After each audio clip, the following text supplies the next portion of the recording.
कारणासाठी आईनं औक्षण केलं असेल, नोकरी मिळाली म्हणून, वाढदिवसानिमित्त असेल किंवा वेगवेगळ्या परीक्षांमध्ये मिळवलेल्या यशाबद्दल असेल. पण आजचं हे औक्षण काही वेगळं, अतिशय आनंद देणारं आहे. असं हे आपल्या लाडाच्या लेकीचं आणि लाडक्या लेकाचं औक्षण करतानाचा हा आनंदी क्षण प्रत्येक माऊलीच्या आयुष्यात यावा अशी आपण प्रत्येक जण देवाकडे प्रार्थना करत असतो. आई बाबा झाल्यानंतर आपण कधी स्वतःसाठी काहीच मागत नाही. जे काही मागतो ते आपल्या मुलांसाठीच मागतो. असाच हा सफळ संपूर्ण झालेला आनंदी क्षण या दोन्ही माऊलींच्या आयुष्यातला आहे. आजपर्यंत अल्लड असणारी पोर आता ती सुद्धा सावधपणे चालणार आहे. ती सुद्धा आई होणार आहे. काय माहित कशी राहणार आहे असा एक प्रश्न नक्की प्रत्येक आईच्या मनात असतो. आणि काय माहिती हा जर बाबा शिस्तीचे असतील असं मला समजले बरं का. प्रसादचे दादा बाबा अगदी 7च्या पुढे झोपून देत नव्हते.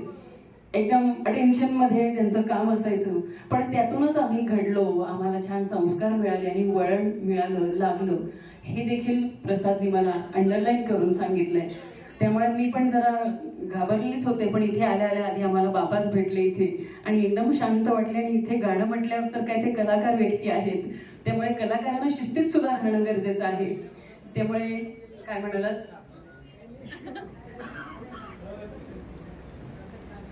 औक्षणाच्या वेळी हळद आणि कुंकू लावतो. आजपर्यंत आपण प्रत्येक वेळी आधी स्वतःला हळद लावतो, स्वतःला कुंकू लावतो किंवा समोरच्या व्यक्तीला सवष्णीला लावताना सुद्धा आधी हळद लावतो आणि मग कुंकू लावतो.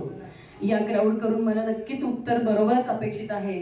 तुम्हा सगळ्यांचं उत्तर हेच असणार आहे, हळद श्रेष्ठ की कुंकू श्रेष्ठ. यामध्ये तुमचं सगळ्यांचं नक्की उत्तर हळद असणार आहे.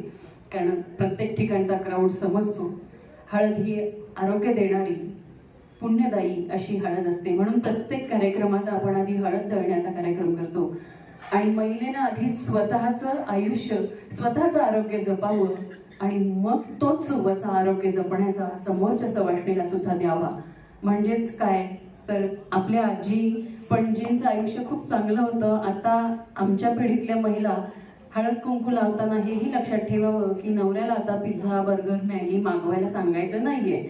आपणच सांगतो संध्याकाळी कंटाळा आलाय, आता मॅगी मागूया, पिझ्झा मागूया, बर्गर मागूया. पण आपल्या कपाळी आपल्या भाळी जर अनंत काळासाठी आपल्याला कुंकू ठसठशीत हवं असेल तर आपल्या नवऱ्याचं आयुष्य, त्याचं आरोग्य जपण्याची जबाबदारी सर्वस्वी आपली आहे. कारण आपल्यालाच आपली मुलं ऑब्झर्व करतात. आणि पुढची पिढी, आपण मॅगी खाऊन जरा तरी आलो पण पुढची पिढी वेगवेगळ्या वस्तू मागून आता जगू लागली. त्यामुळे या हळदी कुंकवाचं सुद्धा महत्त्व आपण या लहान मुलांना देण्याचं काम नकळत या वेगवेगळ्या संस्कारातून करत असतो. मध्यंतरीच्या काळामध्ये असे ओटी भरण बारशाचे सोहळे बऱ्यापैकी जास्त होत नसत. पण आता पुन्हा नव्याने या सगळ्याची जाणीव आहे आणि हा एक आनंदाचा सोहळा प्रत्येक घरोघरी तितक्याच आनंदाने आणि एकोप्याने साकार केला जातो. ही एक आनंदाची बाब. उगवतं तिथून काढून त्याला दुसरीकडे रुजवलं जातं आणि तिथेच ते बहरतं. असंच काहीसं बाईचं आयुष्य, मुलीचं आयुष्य. म्हणूनच आपल्याकडे औक्षवंत हो आणि अक्षय सुख देणाऱ्या अक्षदा तिच्या डोक्यावर किंवा कोणाचंही औक्षण करताना त्यांच्या डोक्यावर आपण अक्षदा स्वरूप आशीर्वाद म्हणून देत असतो. आपल्याकडे पद्धत आहे, आई लेकीची ओटी भरताना शक्यतो गहू किंवा इतर पदार्थ वापरत नाही तर ती तांदूळ वापरते.